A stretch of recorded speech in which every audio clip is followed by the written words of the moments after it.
Malaking bahagi ng Maguindanao del Sur ang pinahirapan ng malawakang pagbaha dahil sa epekto ng Intertropical Convergence Zone o ITCZ. Isa riyan ang munisipalidad ng Datupiang na isinailalim pa sa state of calamity. Agad naman naghatid ng tulong ang inyong GMA Kapuso Foundation. Bangka ang tanging transportasyon papasok at palabas ng Sitio Kakal, Barangay Papakan sa bayan ng Sultan sa Barungis, Maguindanao del Sur. Kaya ang ilan, pagbabangka ang pangunahing kabuhayan. Gaya ni Kepbo na kumikita ng 250 piso kada araw. Pero humina raw ang kanyang kita ngayong buwan. Tumaas kasi ang ilog at bumaha dulot ng malalakas na pag-ulan doon noong nakaraang linggo. Kaya lubhang delikado ang bumiyahe. Hindi rin nakaligtas sa masamang panahon ang mga pananim. Namatay yung palaya namin, nakuha ng baha.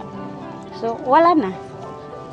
Wala na kaming hanap buhay kundi yan, minsan may bangka na para sa pasahero. Kung walang pasahero, di wala na.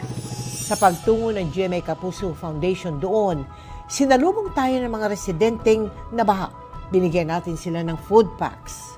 Ang hirap din na sa ngayon na mapuntahan dahil talagang lubog sa tubig yung mga daanan pagpunta doon sa barangay at halos isolated yung barangay kapag panahon ng tag-ulan. Malaking bagay ito sa kanila dahil naramdaman nila na may nakapag-alala sa kanila, naalala sila. Sa kabuuan, nakapaghatid tayo ng tulong sa 20,000 individual na nasalanta ng pagbaha sa mga bayan ng Sultan sa Barungis, Mama Sapano, Datupiang at Dato Abdullah Sangki sa Maguindanao del Sur sa ilalim ng ating Operation Bayanihan.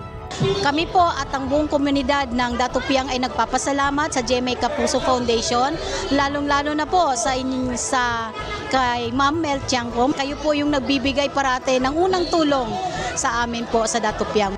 Maraming salamat din sa Sumifro Philippines Corporation.